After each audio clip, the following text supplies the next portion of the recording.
kita lihat kitab Titus pasal yang kedua, ayat 13 dan ayat yang ke-14. Titus pasal yang kedua,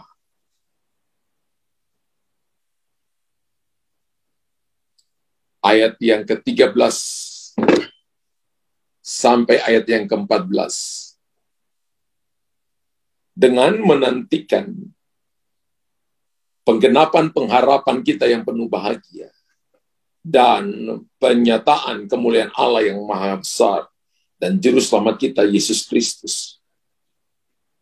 Ayat 14, yang telah menyerahkan dirinya bagi kita untuk membebaskan kita dari segala kejahatan dan untuk menguduskan bagi dirinya suatu umat kepunyaannya sendiri yang rajin berbuat baik.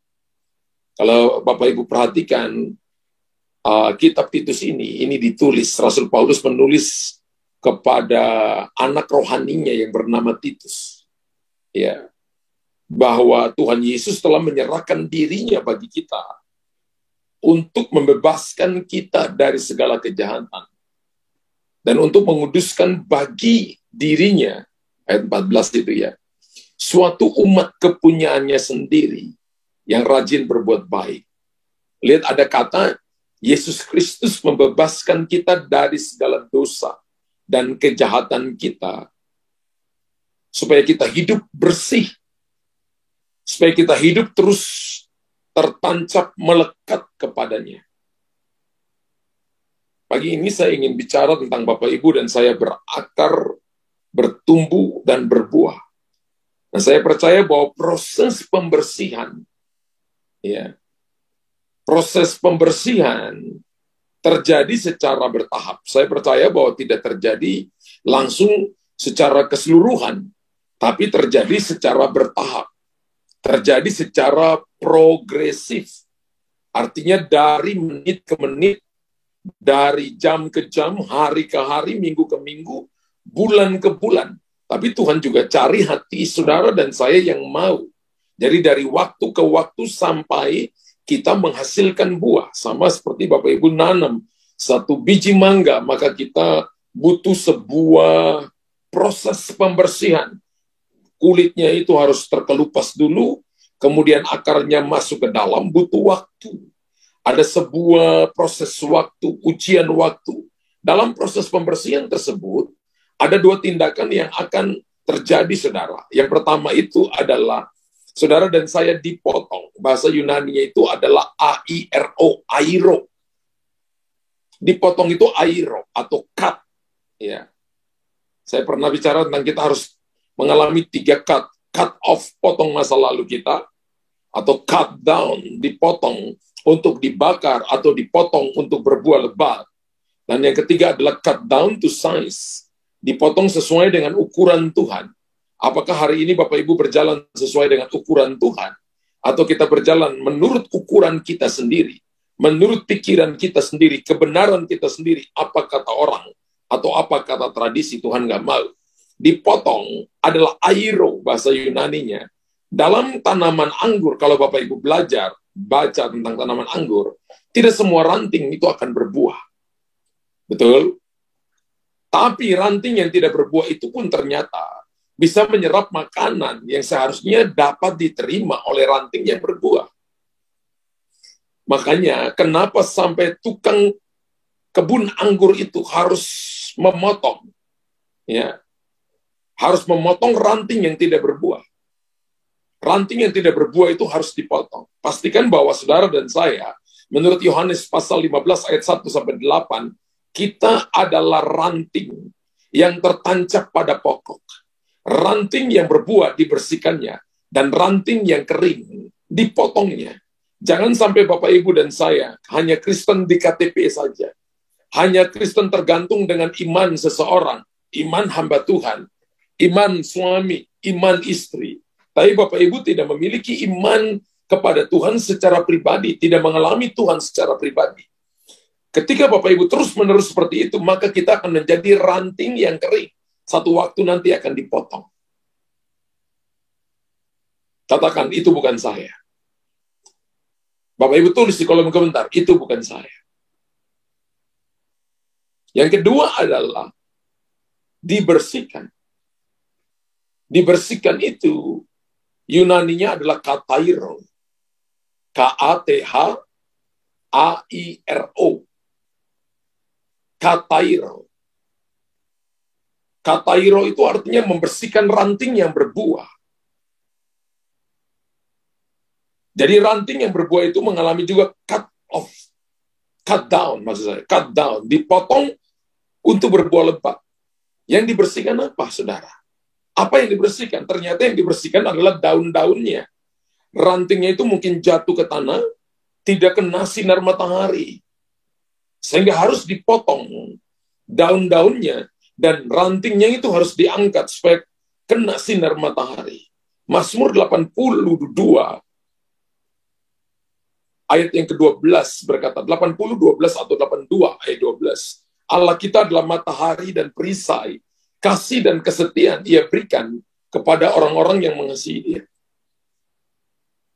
Petani itu memangkas daun-daun anggur agar cadangan makanan dapat tersalurkan langsung kepada buahnya dan untuk mengurangi proses penguapan.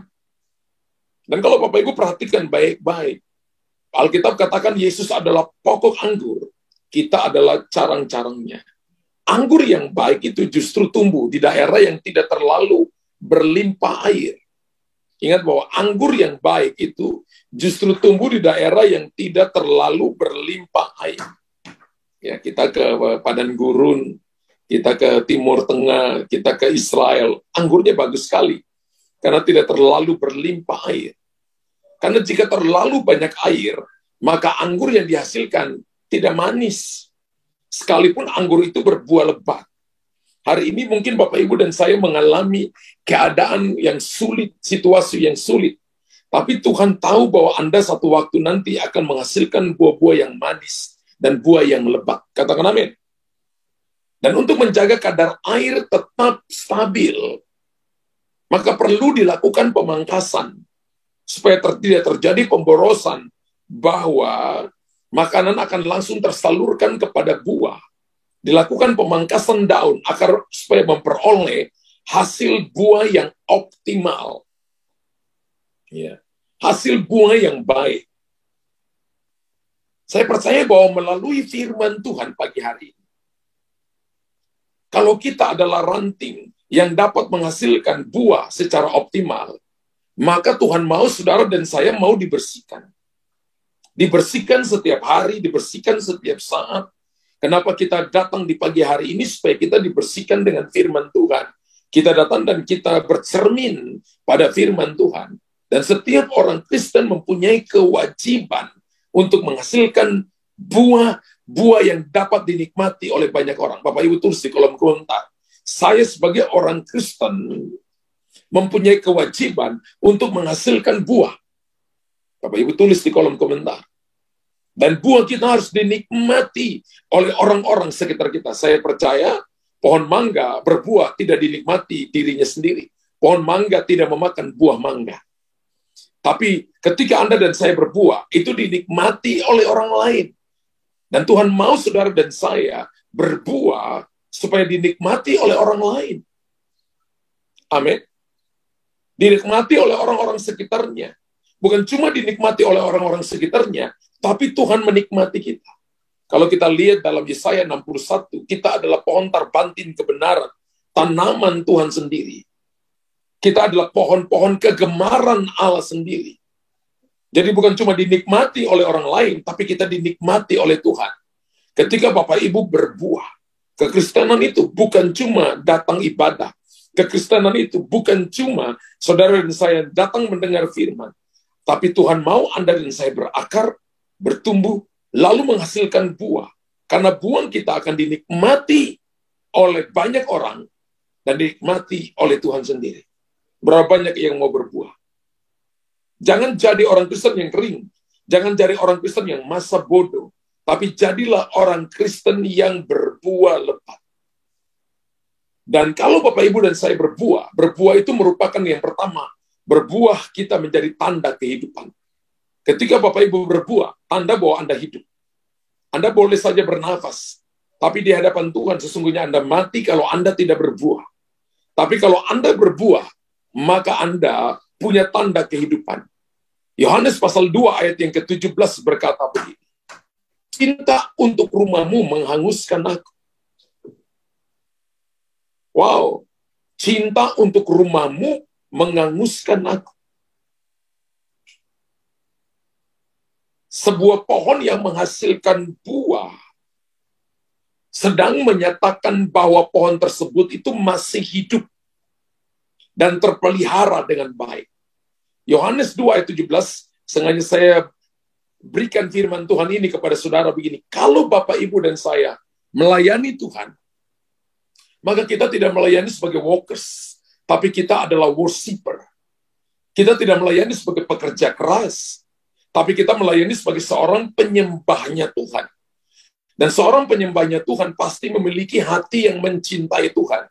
Cinta untuk rumahmu menghanguskan aku.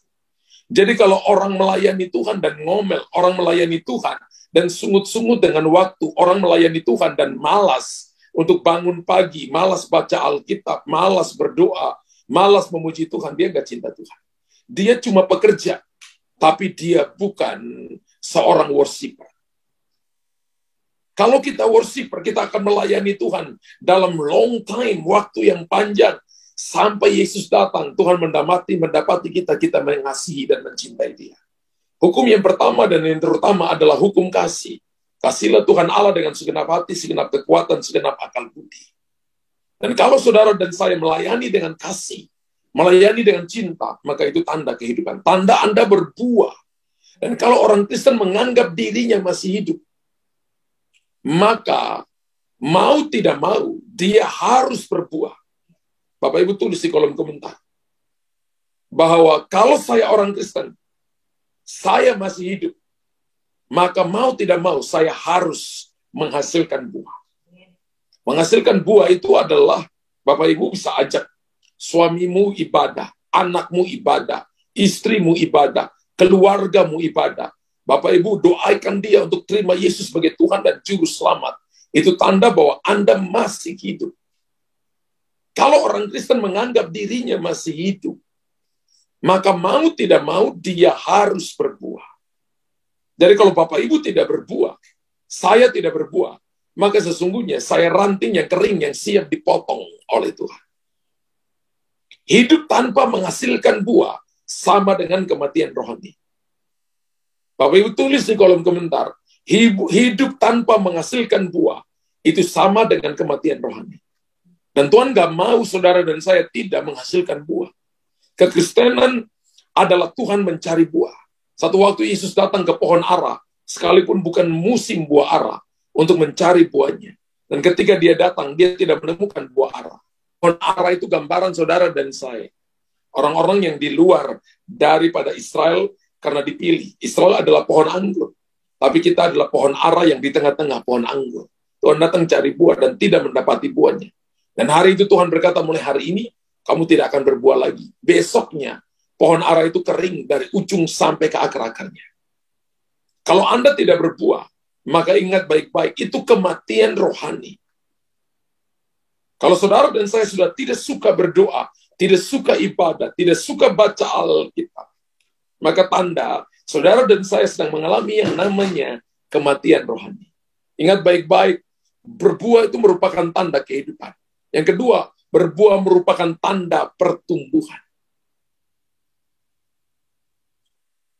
Berbuah bukan merupakan tanda kehidupan saja, tapi merupakan tanda pertumbuhan.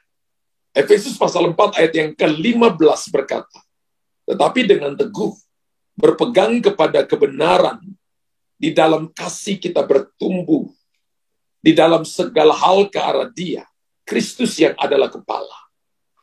Tuhan mau kita bertumbuh. Tuhan mau gereja bertumbuh. Tuhan mau pelayanan bertumbuh. Tuhan mau seluruh pekerja yang ada bertumbuh. Tanda pertumbuhan merupakan tanda kehidupan. Amin. Alkitab berkata bahwa kita melayani Tuhan. Tadi seperti yang tadi saya katakan. bukan sebagai pekerja, tetapi sebagai worshiper, penyembah yang datang karena mengasihi Tuhan.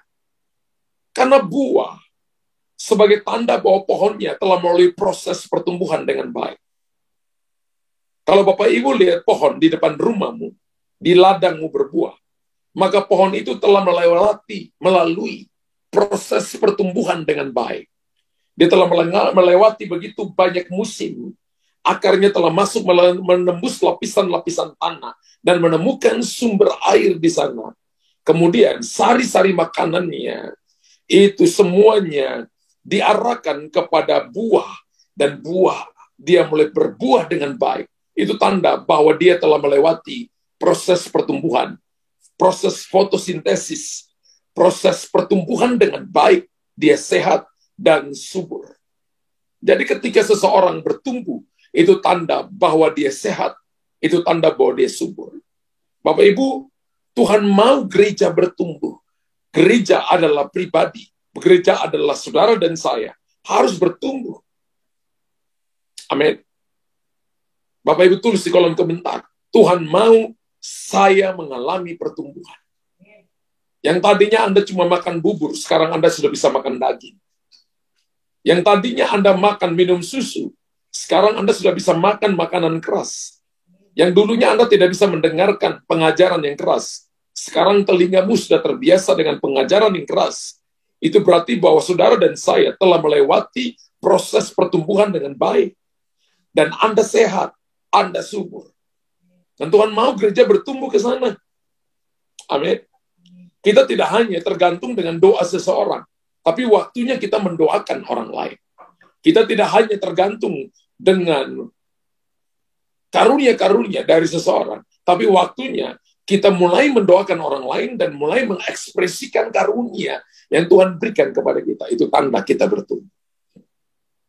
Kalau kita udah jadi Kristen 30 tahun, tapi tidak pernah sekalipun mendoakan orang, hanya tergantung dengan doa orang lain, Anda bukan orang yang sehat. Anda bukan jemaat yang bertumbuh subur, tapi Anda orang yang sangat tergantung dengan orang lain. Satu waktu nanti Anda akan kering. Yang ketiga adalah tanda kematangan, bukan yang pertama tadi tanda kehidupan. Berbuah merupakan tanda kehidupan, berbuah merupakan tanda pertumbuhan. Dan berbuah, yang ketiga, merupakan tanda kematangan. Kematangan itu bahasa Yunaninya pakai istilah satu kalimat, M-A-T-U-R-I-T-Y, maturity. Maturity itu artinya dewasa, matang, sudah siap untuk berbuah. Apabila sebuah pohon telah menghasilkan buah, maka dapat dikatakan, dapat disimpulkan bahwa pohon itu sudah matang, sudah dewasa. Bapak, Ibu, dan saya boleh punya rambut putih, tapi kalau belum pernah menyelamatkan satu jiwa pun, maka sebenarnya di hadapan Tuhan kita anak-anak. Sebab orang yang dewasa, orang yang matang, itu adalah orang yang menghasilkan buah. Tulis di kolom komentar, orang yang matang dan dewasa adalah mereka yang siap menghasilkan buah. Haleluya. Anak-anak belum bisa menghasilkan buah. Bahkan hukum di Indonesia ada waktunya ditentukan kapan mereka bisa nikah. Di bawah itu mereka bisa dipenjarakan kalau ada laporan dari keluarga perempuan, ya misalnya. Tapi kalau di atas itu maka mereka dihitung dewasa, matang, maturity. Mereka punya kematangan. Dan Tuhan mau saudara dan saya sebagai orang Kristen yang matang, yang dewasa. Amin. Dan kalau kita matang, maka kita siap reproduksi. Kita siap untuk melihat pelipat gandakan, multiplikasi terjadi. Tuhan mau saudara dan saya tinggal di sana. Dan buah juga, yang keempat adalah tanda daripada jenis pohon itu. Buah itu merupakan sebuah tanda. Berbuah itu merupakan sebuah tanda dari jenis pohon itu. Matius pasal 7 ayat yang ke-18. Matius pasal 7 ayat yang ke-18. Tidak mungkin pohon yang baik itu menghasilkan buah yang tidak baik.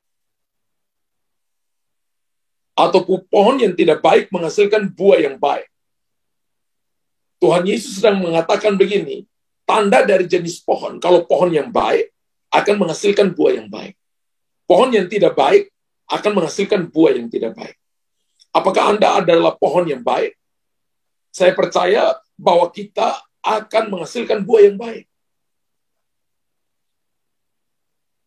Perkataan kita baik, pikiran kita baik, hati kita baik, seluruh kehidupan kita baik, dan baiknya itu bukan ukuran duniawi. Baiknya itu adalah ukuran firman Tuhan, diukur sesuai dengan firman Tuhan. Dan kalau saudara dan saya bilang Anda baik, tapi Anda tidak mengukur dirimu dengan firman Tuhan, maka Anda menyombongkan diri. Dan orang sombong, hari itu juga dia udah jatuh, saudara. Nggak usah tunggu besok, lusa. Hari itu juga dia udah jatuh. Tapi orang yang baik menurut ukuran firman Tuhan, dia pasti rendah hati. Dan orang rendah hati akan ditinggikan oleh Tuhan. Jenis pohon ini bisa dilihat dari perkataan yang keluar, dari pikiran, dari seluruh kehidupannya yang dia tampilkan. Buah yang berkualitas baik itu menunjukkan bahwa pohonnya juga berkualitas yang baik. Katakan amin. Bapak Ibu tulis di kolom komentar, buah yang berkualitas baik menunjukkan bahwa pohonnya juga berkualitas baik. Kalau kita adalah ranting, kita harus menghasilkan buah yang terbaik untuk membuktikan bahwa pohon Kristus adalah yang terbaik. Kalau kita melayani, kalau kita berikan asal-asal, Anda ranting yang asal-asal. Anda mau menghasilkan buah yang asal-asalan. Kalau saudara dan saya melayani, entah itu di dunia marketplace, sebagai businessman, sebagai pekerja, entah sebagai suami, sebagai istri, maka Anda harus memberi yang terbaik, karena pohonmu adalah pohon yang terbaik. Berbuah itu tanda dari jenis pohon. Jenis pohon apa yang Anda ambil? Menurut Matius 7:18 berkata, tidak mungkin pohon yang baik menghasilkan buah yang tidak baik, atau sebaliknya, pohon yang tidak baik menghasilkan buah yang tidak baik. Tidak mungkin Kristus menghasilkan buah yang tidak baik. Tidak mungkin Anda dan saya percaya Tuhan, lalu menghasilkan buah yang tidak baik, lalu maki-maki orang, lalu menjahati orang lain, lalu melakukan hal-hal yang tidak benar. Maka Anda tidak tertancap kepada Kristus. Anda tertancap pada dirimu sendiri, tertancap kepada perkataan orang dan tradisi, tertancap pada dunia ini. Makanya tadi saya katakan bahwa buah yang berkualitas baik menunjukkan pohon yang berkualitas baik. Seringkali kita melihat jika sebuah pohon yang sedang berbuah, misalnya diserang oleh hama, belalang pelahap, pengirik, pindahan, dan bilalang pelompat misalnya. Dan kita harus memperhatikan beberapa hal ini. Bapak Ibu perhatikan. Maka seringkali kita melihat jika sebuah pohon yang sedang berbuah diserang hama, maka yang terjadi adalah buahnya itu pun akan busuk, buahnya akan rusak. Saya baru pulang dari kota saya, Ambon itu, dan saya lihat pohon-pohon durian.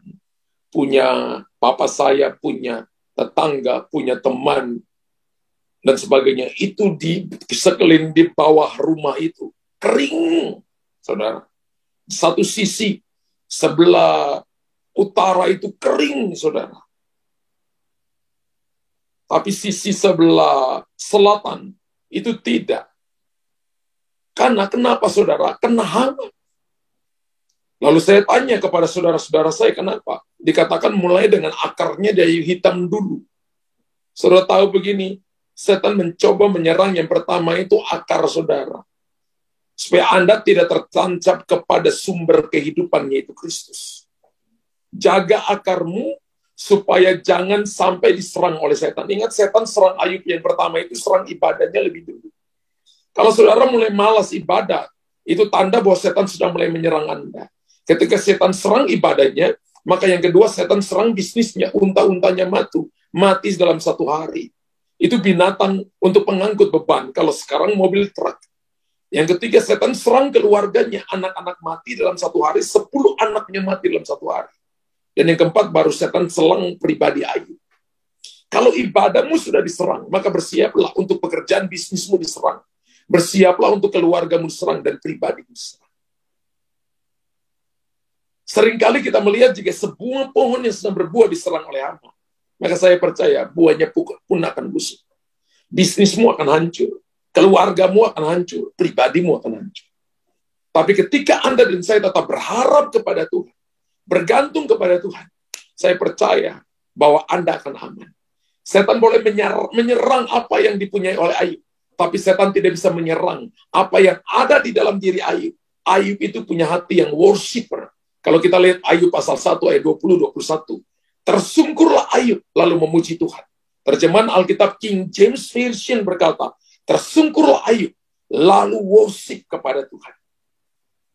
Worship itu adalah seperti akar yang masuk ke dalam. Setan mungkin memotong batang pohonnya, tapi setan tidak bisa menyerang akarnya Ayub. Ayub punya akar tertancap pada sumber. Kalau akarnya tetap melekat kepada sumber, maka waktunya nanti, maka pohon itu akan keluar dan berbuah 2 kali lipat. Supaya kita dapat menghasilkan buah yang lebat, kita harus memperhatikan beberapa hal ini. Yang pertama, saudara dan saya menjadi benih yang mati. Ada kalanya sebuah visi dari Tuhan, itu harus mati lebih dulu. Bapak Ibu tulis di kolom komentar. Sebuah visi dari Tuhan harus mati lebih dulu. Kalau visi dari Tuhan tidak pernah mati, tidak mati, maka kita tidak akan pernah melihat buah-buah kehidupan akan dilipat gandakan. Sebuah visi dari Tuhan pun juga harus mengalami yang namanya tantangan. Sebuah visi tanpa tantangan, maka itu bukan visi dari Tuhan. Visi dari Tuhan harus ada tantangannya. Waktu Tuhan berkata kepada Musa, Musa, aku telah melihat bagaimana umatku Israel telah berseru. Seruan kesesakan mereka sudah sampai kepadaku. Pergi selamatkan mereka. Tuhan mengutus Musa dan Harun. Dan ketika mereka bilang siap, dan Tuhan berkata begini, tetapi aku akan mengeraskan hati Firaun. Bapak Ibu jangan berpikir ketika firman Tuhan datang dan Bapak Ibu katakan, amin 5 juta triliun kali. Lalu di highways jalan tol. Enggak. Sebuah visi dari Tuhan pasti ada tantangannya. Tantangannya itu datang bukan untuk menghancurkan saudara. Tantangan itu datang untuk Tuhan menyatakan kuasanya. Tuhan akan menolong saudara dan akan melipat gandakan benih. Menjadi benih yang mati itu penting. Yohanes 12 ayat 24. Yohanes 12 ayat 24. Aku berkata kepadamu, sesungguhnya, jikalau benih gandum tidak jatuh ke dalam tanah dan mati, ia tetap 1 biji saja. Tetapi jika ia mati, ia akan menghasilkan banyak buah. Wow. Menjadi benih yang mati tujuannya bukan untuk saudara dan saya kalah. Bapak Ibu dan saya dimasukkan ke dalam 30 cm ke dalam tanah, ditutupi dengan tanah kembali, disiramin dengan air seminggu sekali. Tujuannya adalah untuk menghasilkan buah. Tidak ada hidup yang berbuah tanpa kematian. Bapak Ibu tulis di kolom komentar. Tidak ada hidup yang berbuah tanpa kematian. Semuanya dimulai dengan kematian lebih dulu, baru kita berbuah lebat. Menjadi orang Kristen tanpa mati kepada dosa, tanpa mati kepada keinginan-keinginan yang tidak benar, tanpa mati kepada kedagingan saudara, maka Anda tidak akan pernah mengalami berbuah lebat. Tanpa saudara dan saya mematikan pikiran-pikiran Anda yang liar, yang tidak mau tunduk free will Anda, maka Anda tidak bisa berbuah lebat di hadapan Tuhan. Alkitab berkata tadi di dalam Yohanes pasal 12 ayat 24, jika benih itu mati di dalam tanah, benih itu telah memenuhi tujuannya. Ketika Bapak Ibu mati kepada seluruh keinginanmu, maka Anda telah memenuhi tujuan Anda menjadi anak-anak Allah. Makanya Tuhan berkata, barang siapa mau mengikuti aku, ia harus menyangkal dirinya. Terjemahan yang lain berkata, dia harus matikan dirinya. Diri kita adalah akar segala masalah. Diri kita adalah akar daripada segala kesombongan. Dari diri kita kemudian kita berkata, itu karena aku. Keakuan itu adalah akar masalah. Keakuan itu yang membuat sehingga Lucifer jatuh. Yesaya pasal 14 dan Yesaya pasal 28 menjelaskan tentang bagaimana Lucifer berkata, aku mau naik ke tempat tinggi, mau membuat takhtaku di sebelah utara, melampaui yang maha kuasa. Aku mau, aku itu, diri kita adalah akar masalah. Jika benih itu mati di dalam tanah, benih itu telah memenuhi tujuannya. Demikian pula kita harus mematikan segala hawa nafsu kedagingan kita. Kalau kita tidak mematikan segala hawa nafsu kedagingan kita, maka kehidupan rohani kita tidak akan pernah bertumbuh. Tapi sebaliknya ketika kita mematikan hawa nafsu kedagingan kita, maka kehidupan rohani kita dapat bertumbuh dengan maksimal dan menghasilkan buah yang lebat. Bapak Ibu, saya harap supaya Bapak Ibu mau mengoreksi hidup kita tiap hari melalui firman Tuhan. Amin. Tujuan Tuhan adalah supaya kita bertumbuh. Karena Tuhan tiap hari datang mencari buah. Apakah kita menghasilkan buah? Kita boleh rambutnya putih, kita umurnya sudah banyak, tapi kalau kita belum menghasilkan buah, buah itu bisa buah jiwa-jiwa. Nanti saya jelaskan apa saja buah yang perlu Bapak Ibu dan saya akan hasilkan. Tapi Tuhan mau Bapak Ibu, saudara dan saya harus tiap waktu mengevaluasi diri kita dengan firman Tuhan. Karena pikiran kita bisa salah, cara kita bisa salah, tapi cara Tuhan tidak pernah salah. Haleluya. Amin. Supaya kita dapat menghasilkan buah yang lebat, maka menjadi benih yang mati. Katakan, saya harus menjadi benih yang mati. Luther harus mati, supaya Yesus tumbuh berlipat kali ganda. Tidak ada hidup yang berbuah tanpa kematian. Bapak Ibu tulis di kolom komentar, tidak ada hidup yang berbuah tanpa sebuah kematian. Yesus satu benih, tapi hari ini kurang lebih 3 miliar lebih orang, sampai 4 miliar orang percaya kepada dia. Satu benih yang mati menghasilkan pelipat gandaan. Yang kedua, bahwa bukan cuma kita menjadi benih yang mati, tapi kita harus berakar kuat dalam Tuhan. Akar sangat menentukan pertumbuhan sebuah pohon, baik kualitas maupun kuantitasnya. Baik pohon maupun buahnya. Semakin dalam akarnya masuk ke dalam dan menemukan sumber-sumber air yang segar, maka saya percaya kualitas dan kuantitas akan didapatkan pohon itu. Beda antara pohon jagung dan pohon durian. Jagung itu ketika berbuah 3 bulan, setelah itu dia kering dari ujung sampai ke akar. Tapi pohon durian mungkin 5 tahun baru berbuah. Tapi setelah itu dia akan berbuah setiap musimnya. Dan dia bisa hidup ratusan tahun. Kenapa? Akarnya masuk ke dalam.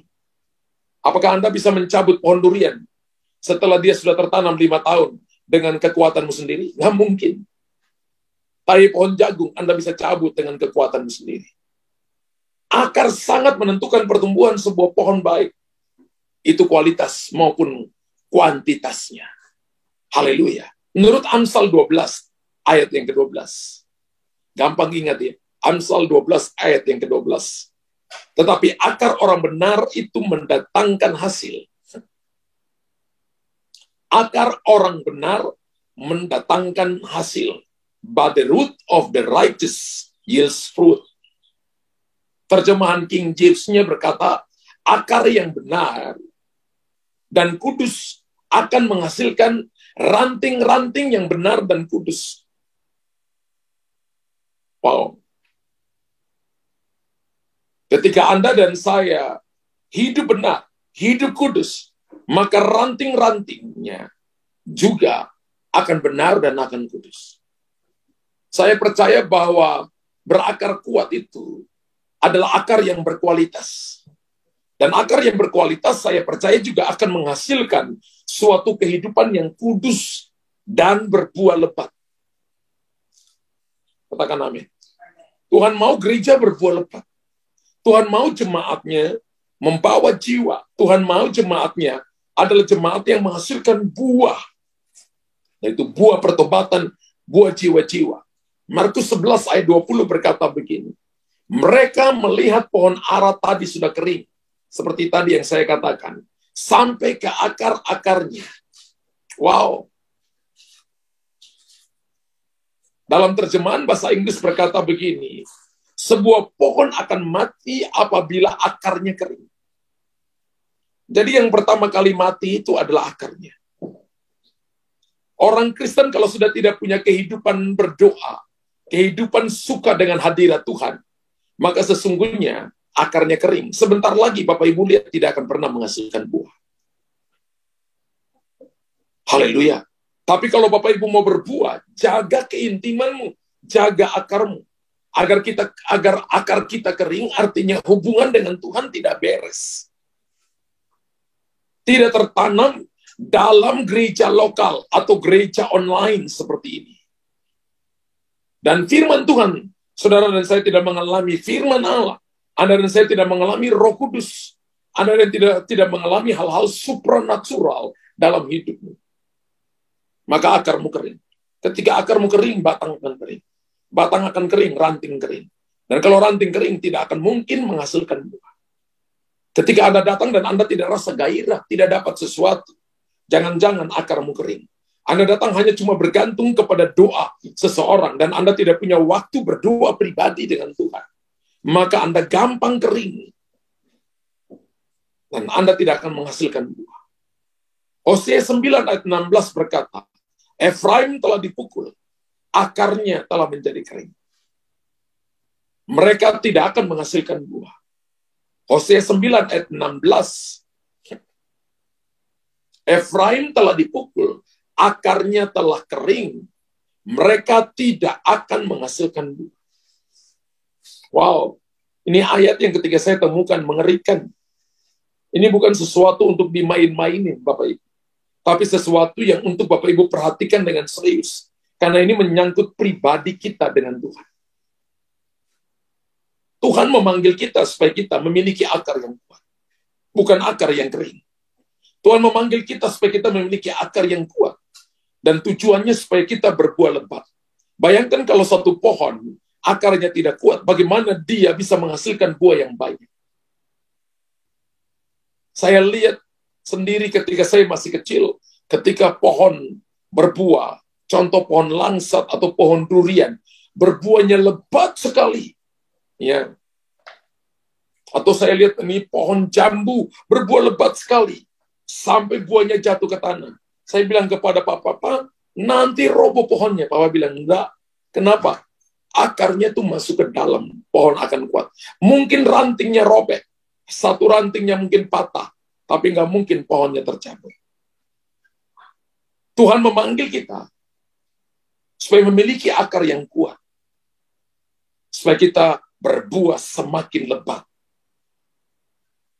Tujuan Tuhan adalah kita berbuah lebat. Kalau Bapak Ibu tidak membangun akar yang kuat. Jadi kekristenan itu adalah membangun ke dalam lebih dulu. Baru berdampak keluar. Kalau kita nggak punya hubungan pribadi dengan Tuhan yang kuat, saya percaya kita tidak akan menghasilkan buah yang semakin lebat. Gereja dengarkan ini baik-baik.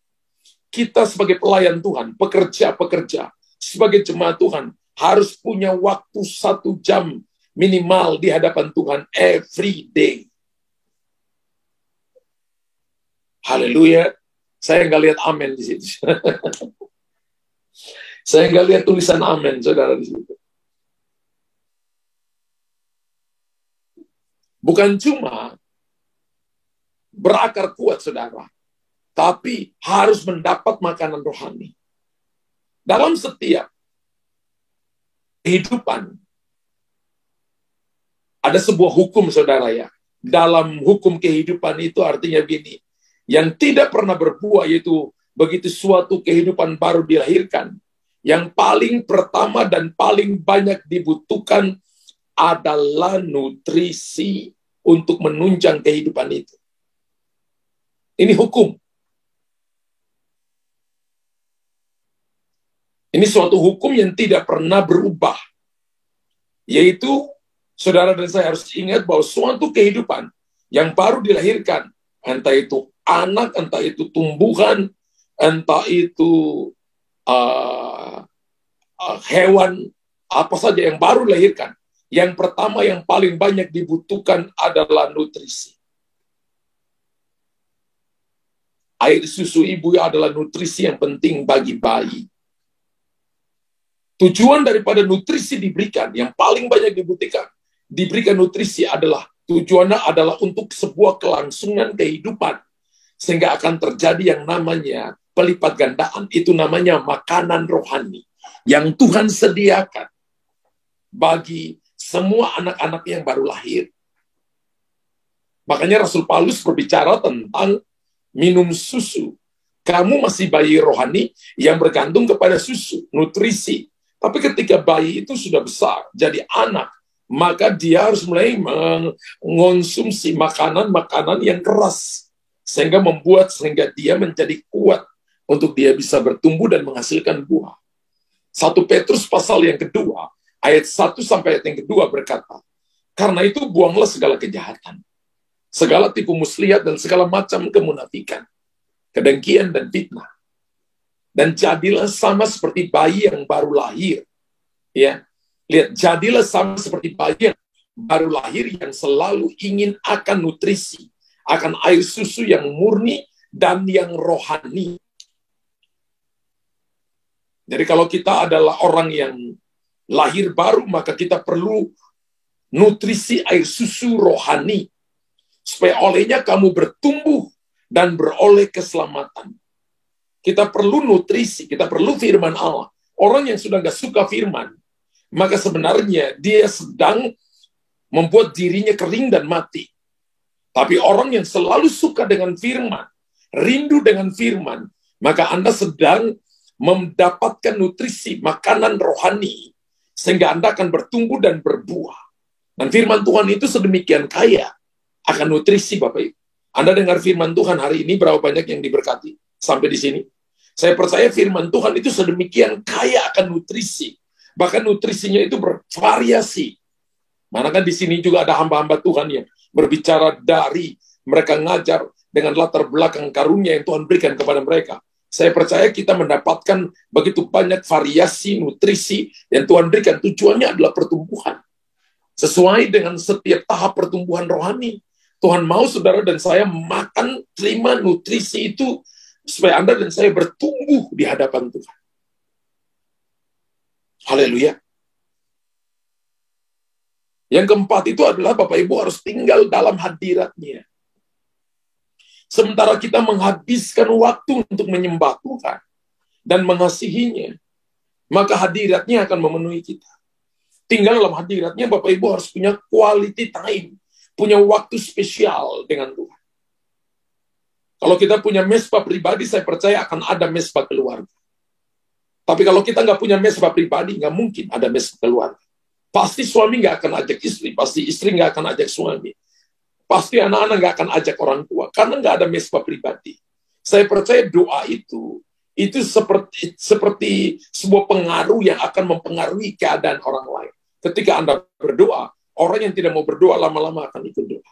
Ketika Anda suka baca Alkitab, orang yang nggak suka baca Alkitab, ketika lihat Anda tiap hari, lama-lama dia akan baca Alkitab. Sama seperti hubungan suami istri yang melakukan hubungan intim, saudara, hingga melahirkan keturunan ilahi. Demikianlah pula hal-hal rohani kita.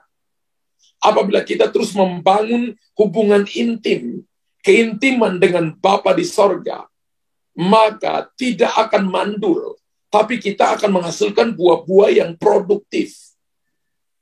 Kalau gereja mau bertumbuh, maka jemaat Tuhan harus suka berdoa. Kita sedang masuk dalam doa puasa 10 hari. Jangan cuma 1-2 orang. Tapi Bapak Ibu mulai masuk, ambil waktu itu sebagai latihan rohani. Itu caranya kita membawa diri kita tinggal dalam hadirat Allah. Amin.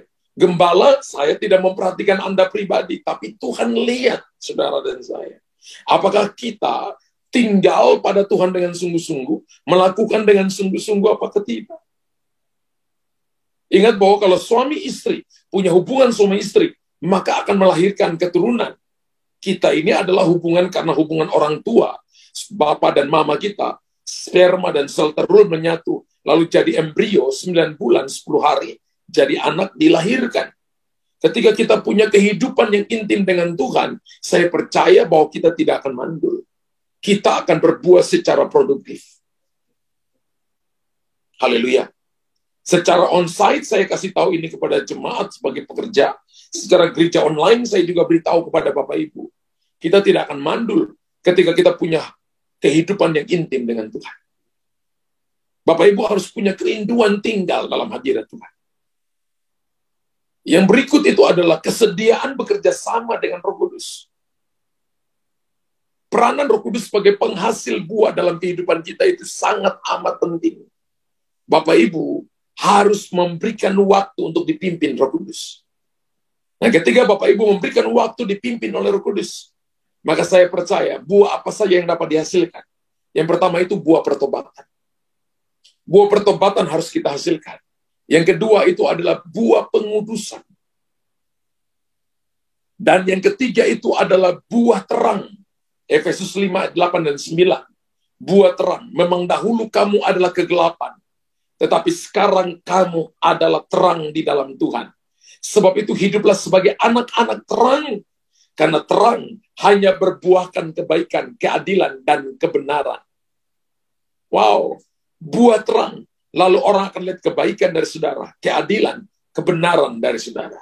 Apalagi buah yang dihasilkan, buah kebenaran. Kita akan menghasilkan buah kebenaran. Dalam 2 Korintus 9, ayat 8 sampai ayat 10.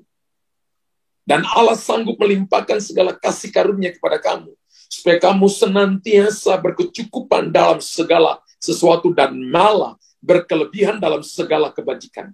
Seperti ada tertulis, ia membagi-bagikan. Ia memberikan kepada orang miskin, kebenarannya tetap selama-lamanya. Ia menyediakan benih bagi penabur dan roti untuk dimakan. Ia juga yang akan menyediakan benih bagi kamu dan melipat gandakannya dan menumbuhkan buah-buah kebenaran. Berapa banyak yang mau hasilkan buah kebenaran? Wow. Saudara dan saya harus lakukan beberapa poin yang tadi saya katakan di atas. Bukan cuma buah kebenaran, tapi Alkitab katakan buah bibir. Buah bibir itu adalah ucapan syukur, perkataan firman, kesaksian. Ibrani 13 ayat 15. Sebab itu marilah kita oleh Dia senantiasa mempersembahkan korban syukur kepada Allah. Yaitu ucapan bibir yang memuliakan namanya. Buah bibir itu adalah ucapan syukur. Orang yang berbuah, itu tandanya banyak ucap syukur. Tidak banyak ngomel. Kalau Bapak Ibu ketemu orang lain yang suruh ngomel, punya banyak tapi rasanya kurang. Punya kekayaan banyak tapi merasa kurang. Itu namanya mental miskin. Mental miskin itu selalu rasa kurang dan ngomel terus. Tapi buah bibir itu adalah selalu mengucap syukur.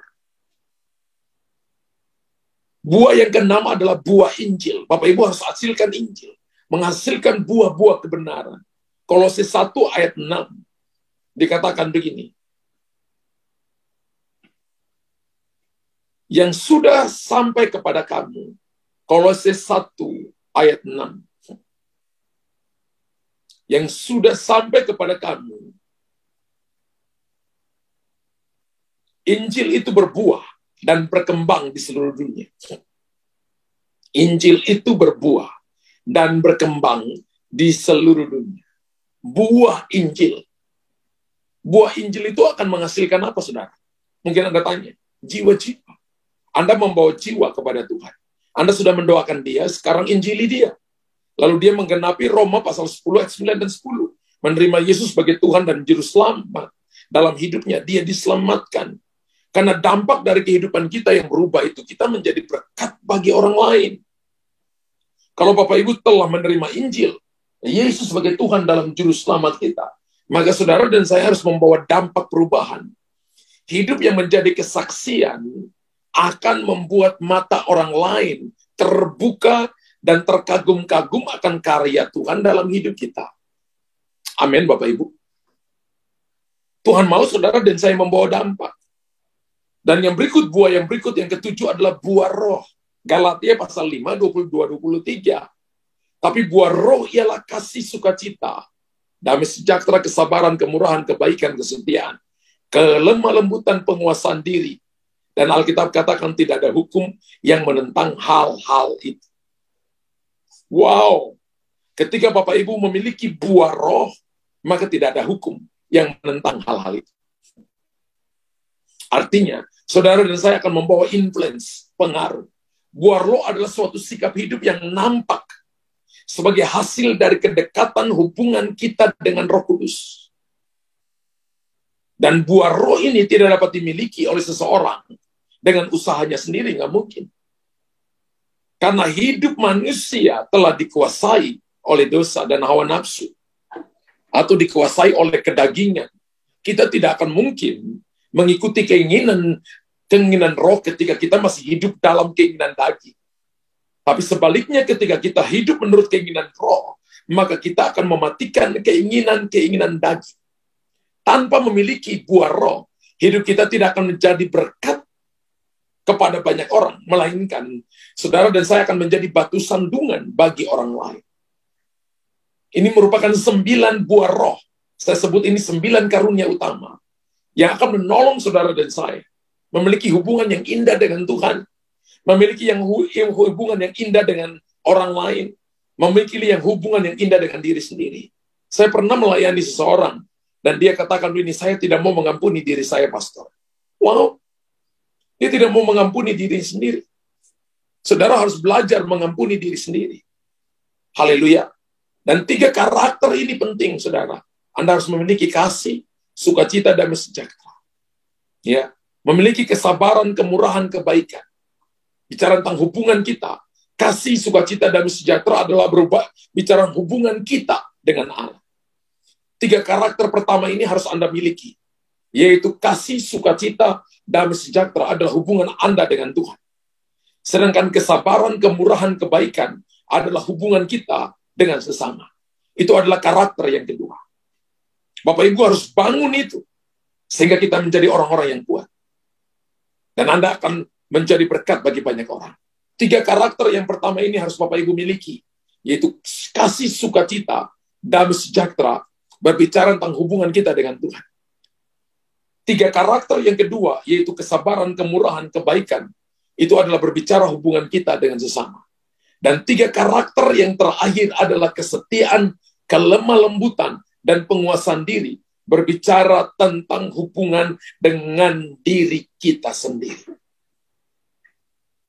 9 karunia utama saya bagi dalam karakter berhubungan dengan Tuhan, karakter berhubungan dengan sesama, dan karakter berhubungan dengan diri sendiri. Mari Bapak Ibu, saya percaya pagi hari ini Anda diberkati oleh Tuhan. Yang diberkati oleh Tuhan pagi hari ini, tulis di kolom komentar, saya sungguh amat diberkati oleh Tuhan. Dan saya berharap bahwa setelah Anda dengarkan khotbah ini, saya percaya kita bukan cuma pendengar, tapi kita jadi pelaku firman, menghidupi firman, jadi orang-orang yang berakar, bertumbuh, dan berbuah lebat, sehingga nama Tuhan dipermuliakan. Tadi saya tutup dengan berkata, kita harus memiliki karakter, kasih, sukacita, dan damai sejahtera. Semua pelayan Tuhan, semua jemaat, semua hamba Tuhan harus memiliki kasih, sukacita, damai sejahtera. Karena itu berhubungan dengan Tuhan. Semua kita harus memiliki kesabaran, kemurahan, kebaikan. Karena berhubungan dengan sesama. Setiap pribadi kita harus memiliki kesetiaan, kelemah lembutan, dan penguasaan diri. Karena itu berhubungan dengan diri kita sendiri.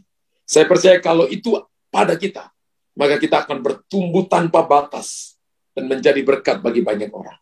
Bapa di sorga, hamba sudah selesai menyampaikan isi hati ini. Dan hamba berdoa biar jemaat ini bertumbuh. Bertumbuh, mereka berakar, mereka bertumbuh, mereka berbuah berlipat kali ganda.